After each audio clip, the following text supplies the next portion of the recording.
자, 오늘은 롤러코스터를 탄 날이네요. 시장이 굉장히 작은 구간에서 큰 변동성을 음, 많이 자주 보인 하루였습니다. 아침에 갭상승 출발 후에 1시간 내리꽂고요. 1시간 정도 횡보하다가 1시간 끌어올리고 그 뒤로부터는 왔다 갔다 계속 오르락 내리락 해주면서 종가에 또 금융투자에 돈이 들어오면서 베이시스를 다시 정상화 시켜주는 모습까지 나오는 하루였습니다. 종가로도 한 5천 계약 정도가 종가 베팅이 선물해서 들어오면서 종가 끌어올렸 고요. 외국인들은 한 1,000억 정도 매도한 날이네요. 자, 오늘 뭐 상황을 좀 살펴볼까요? 밤 사이에 어젯밤에 있었던 일들. 어젯밤에 미국의 PPI가 생산자 물가 지수가 생각보다 예상보다도 더 괜찮게 나왔죠. 물가가 좀 완화 잡히고 있는 모습으로 나오면서 어제 시장에서 미국 시장 보시면은 초장부터 환호하면서 올라갔죠. 선물이 먼저 올라갔으니까. 자, 그런데 그럼에도 불구하고 연준 위원들의 연설이 많았는데 가만히 들어보니 그럼에도 불구하고 매파적인 발언을 조금 더 보였습니다. 어, 뭐 물가 지수가 조금은 완화는 됐지만 우리의 목표는 아직 갈 길이 멀다라는 게 주요 취지였는데 그래서 살짝 또 흔들리기도 했었죠. 근데 그 이어서 이제 등장한 위원들은 또 뭐 그래도 시장 친화적인 발언을 또 해주면서 그게 상세 처리되면서 사실 시장은 잘 달리고 있었습니다. 그런데 밤 사이에 다들 아시겠지만 어, 어제 기준으로는 러시아의 미사일이 폴란드에 떨어져서 민간인 2명이 사망했다라는 소식이었고요. 그래서 미국 증시가 중간에 꽤나 크게 밀어냈었죠. 그래서 강한 밑거리를 좀 달아냈고 어, 중간에 이제 미국 행정부의 중재, 바이든 대통령의 중재에 의해서 다시 좀 돌아오는 원위치로 좀 돌아오는 그런 모습으로 끝이 났는데 이게 떨어졌잖아요. 이렇게 나스닥이. 그런데 우리는 사실 좀 이상했어요. 제가 최근에 말씀드리기로는 어, 분명히 위클리 옵션 포지션하고 월물 포지션하고 개인들이 상방에 집중하고 있는 모습이었습니다. 외국인도 물론 상방이 있긴 하지만 크지 않았고요. 주로 하방 베팅이 많았고 기관들은 박스 베팅 상방으로 가면은 손실을 보는 베팅을 주로 했었습니다. 개인들만 주구장창 옵션에서는 상방을 쌓고 있었어요. 이게 좀 이상하다. 제가 며칠 동안 말씀드렸죠. 포지션이 이상하다. 근데 사유를 찾기가 어려웠습니다. 계속 그래서 말씀드린 게 하락 사유가 대체 뭘지 궁금하다라고 계속 카톡방이나 방송에서 언급을 드렸었어요. 이렇게 지표들도 시장이 원하는 대로 잘 나와주고 있고 뭐 전반적으로 분위기가 개선이 되는 속에서 뭐 악재를 누를 만한 사유가 없었다고 봤는데 또 이렇게 마침 미사일 이슈로 좀 터져 버렸어요. 그래서 아침에 우리 증시가 이게 실제로 진짜 우려감이 있어서 떨어졌다기보다는 저는 그냥 진짜 파생 전쟁이라고 생각을 합니다. 진짜 미사일이 걱정되고 그 이후에 나토가 개입해서 세계 3차 대전으로 번질까 우려되는 그런 하락이었다면요. 어차피 벌어진 일이었기 때문에 갭 상승을 시킬 이유가 없었다고 봐요. 그리고 야간 선물이 버텨주는 것도 물론 1시간의 시간 차이가 있기 때문에 야간 선물은 마지막 1시간을 반영을 못 시킨 바가 있지만 그래서 좀 떴던 거지만 그거를 생략한다고 봐도 어차피 아침에 그런 우려감이 강했다면 갭이 뜨는 게 사실 어색합니다. 갭 하락시켜야죠.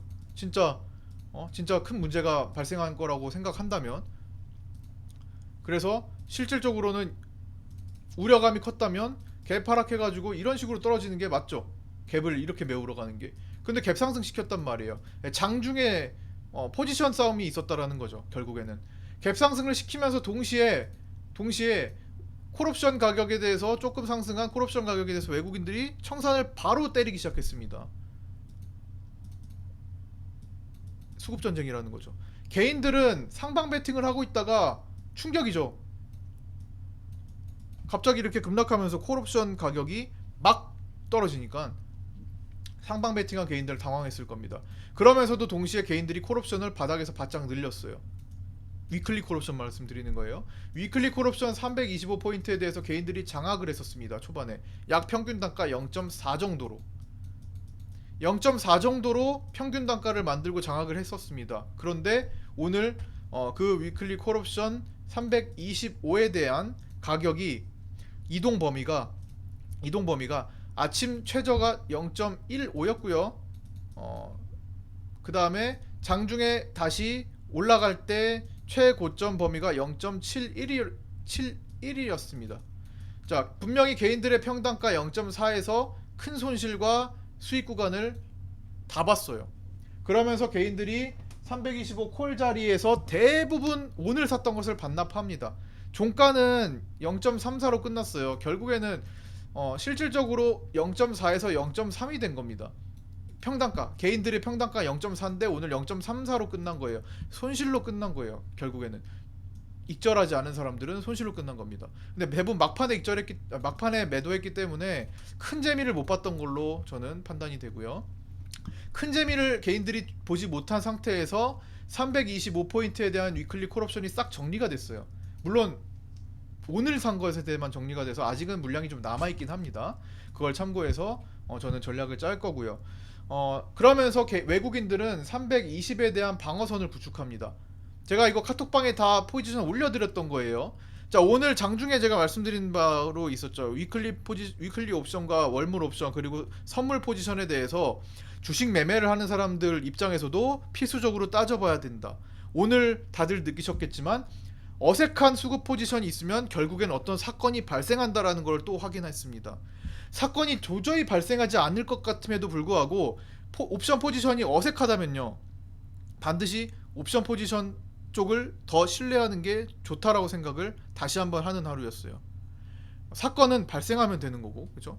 어떻게든 억지로 끼워 맞춥니다. 안 좋은 얘기를 더 부풀려서, 혹은 나왔던 얘기를 또다시 강조하면서, 혹은 반대의 경우라면 나왔던 얘기라고 해서 그냥 재료 소멸로 인식하는 경우, 또 어떻게든 작은 호재를 부풀려서 호재로 인식하는 경우, 어떤 입장도 다 나올 수 있을 것 같습니다. 결국 중요한 거는 파생시장에서 외국인과 기관들의 그리고 개인들의 투자 주체들이 각각 어떤 베팅을 해놨느냐예요. 돈이 어떤 식으로 베팅되어서 흘러가고 있느냐, 그걸 판단하는 게 가장 중요한 것 같고요. 파생 매매를 하지 않는 주식 투자자 입장에서도 정말 중요한 내용 같습니다. 어쨌든 시장의 방향성이 보여야, 흐름이 보여야 뭔가 돈을 쓰고 거둬들이는 데 있어서 판단할 수가 있겠죠. 근데 사실 이제 옵션에 대해서는 이제 개인들이 틀릴 때가 대부분이지만 간혹 가다가 또 맞출 때가 있단 말이에요.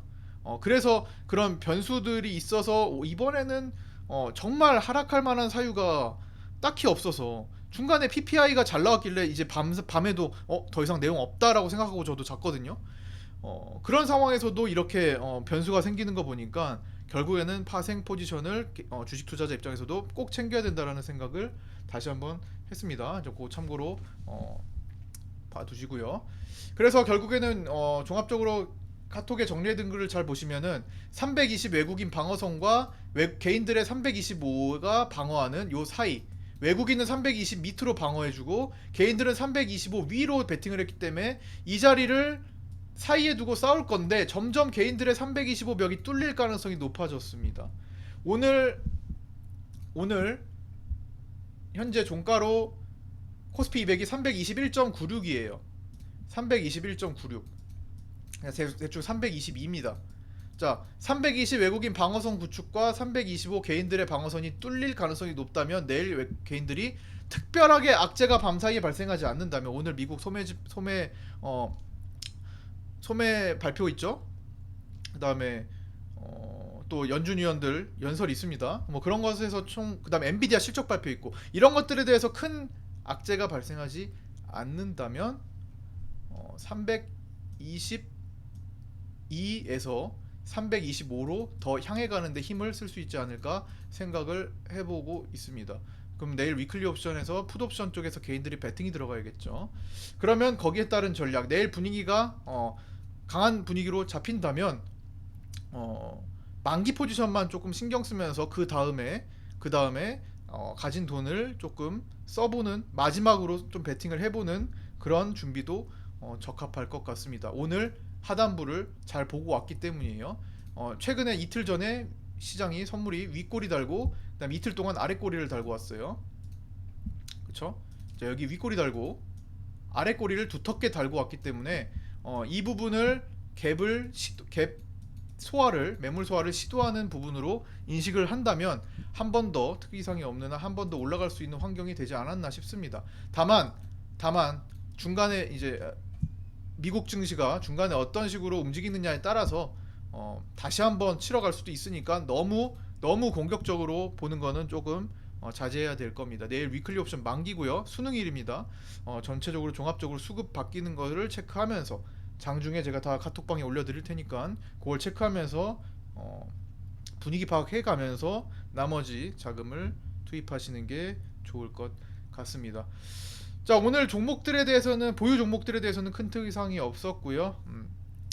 하루에 카톡방만 소화를 잘 해놓으셔도 카톡방에 올라오는 제가 써드리는 글들과 데이터들, 기사들 요 정도만 하루에 소화하셔도 시장을 이해하고 매매 전략을 짜고 매매하는데 아무런 지장이 없습니다. 우리가 알아야 될 모든 것들을 불필요한 것들 다 제외하고 알아야 될 만한 것들만 카톡방에 올려드리니까 그것만 소화하셔도 됩니다. 이것저것 막 어렵게 하실 필요가 없어요.